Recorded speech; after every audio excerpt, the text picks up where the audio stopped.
कि मंजिल ने हौसलों से कहा, तेरे बस की बात नहीं। हौसलों ने मंजिल की आंखों में आंखें डाल के बोला, चल झूठी, तेरी इतनी औकात नहीं। न संघर्ष न तकलीफ, क्या खाक मजा है जीने में, पर वह तूफान थम जाते हैं जब आग लगी हो सीने में। Hello everyone, welcome to back my YouTube study blog में आप सभी का स्वागत है। तो फ्रेंड, आप सब कैसे हो? आशा करती हूँ आप सब स्वस्थ होंगे, मस्त होंगे और पढ़ाई में व्यस्त होंगे। तो आज का मेरा न्यू ब्लॉग Let's go. तो अभी शाम के बज रहे हैं 6 और मैंने पूजा की और दीप जलाया। उसके बाद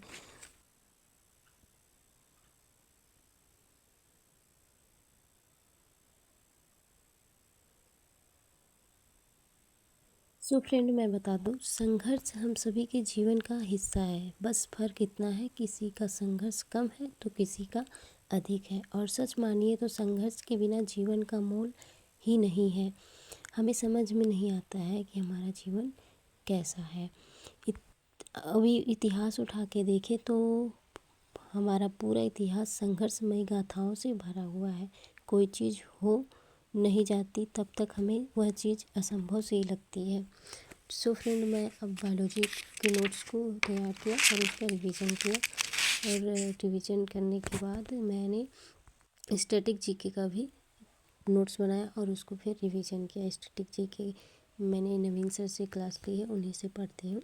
तो ज़्यादा नहीं मैं नोट्स बना पाई, जितना नोट्स बनाती हूँ उतना मैं थोड़ा थोड़ा बनाती हूँ और उसको रिवीजन करती हुई जाती हूँ। फिर मैंने पॉलिटी का नोट्स बनाया और उसको मैंने रिवीजन किया। पॉलिटी के नोट्स में मैंने जैसे आयरलैंड से हमने कौन कौन सी नीति ली थी, ऑस्ट्रेलिया से हमने प्रस्तावना की भाषा ली थी। तो इस तरह से किस देश ने से हमने संविधान से क्या क्या चीज़ें ली। फिर मैंने हिस्ट्री का पढ़ा, हिस्ट्री में मैंने उपनिषद पढ़ा और ऋग्वेद पढ़ा। चारों वेदों को मैंने पढ़ा और नोट्स बनाया, फिर उनको रिवीजन किया। फ्रेंड, कुछ भी आपको हासिल करना है तो मेहनत तो करनी पड़ेगी। बिना मेहनत के कुछ भी हासिल नहीं हो सकता है। ज़िंदगी में आपको अगर सफल होना है तो ये बात ज़रूर याद रखना, मुझ पर तरस मत खा ऐ ज़िंदगी, मैं कोई बेचारी नहीं हूँ, तेरे सामने खड़ा होकर लड़ूंगी तुझसे, क्योंकि मैं अभी तक हारी नहीं हूँ।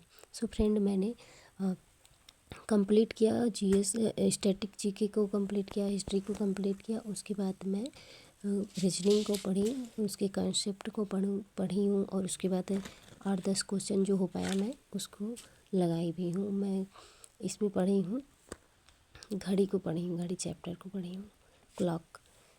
तो कॉन्सेप्ट मैंने नोट्स बनाया पहले कॉन्सेप्ट का, उसके बाद फिर मैंने उससे क्वेश्चन भी लगाया 2-3, मतलब जो हो पाता है वही लगाती हूँ, क्योंकि सारे सब्जेक्ट को पढ़ना रहता है और सारे सब्जेक्ट को एक साथ पढ़ने में थोड़ा थोड़ा हो सभी क्वेश्चन हो जाते हैं तो अच्छा रहता है। उसके बाद मैंने पढ़ा मैथ में मैंने नंबर सिस्टम पढ़ा।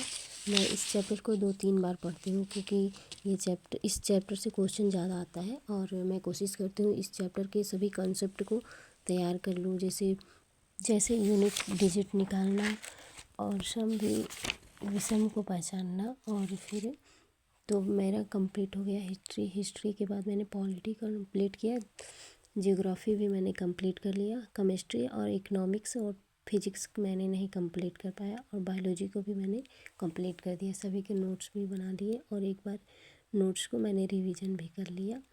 और 3 सब्जेक्ट मेरे नहीं पूरे हुए तो उसको मैं सुबह में पढ़ूँगी, क्योंकि टाइम ज़्यादा हो गया और मुझे नींद आ रही थी। इस वजह से मैं 3 सब्जेक्ट को मैं बाद में पढ़ूँगी। और मैंने मैथ का प्रैक्टिस सेट भी कर लिया, मतलब क्वेश्चन भी लगा लिया और जो मैंने टारगेट बनाया था सब रीजनिंग का भी कर लिया। और उसके बाद लास्ट में मैं करंट अफेयर पढ़ूँगी, क्योंकि मैंने 3 सब्जेक्ट को छोड़ दिया तो मैंने सोचा कि करंट अफेयर को मैं पूरा कर लूँगी तो सुबह में मेरा 3 सब्जेक्ट वो कंप्लीट हो जाएगा। सुबह में मैं करंट अफेयर पूरा करती हूँ और याद भी करती हूँ, बट मैं शाम को ही उसको कर ली हूँ। तो सुबह में मेरा 3 सब्जेक्ट जो छूटा है उसको कर लूँगी कंप्लीट। सुबह का टारगेट मैं सुबह में ही बनाती हूँ और सुबह से शाम तक वही टारगेट लेके चलती हूँ।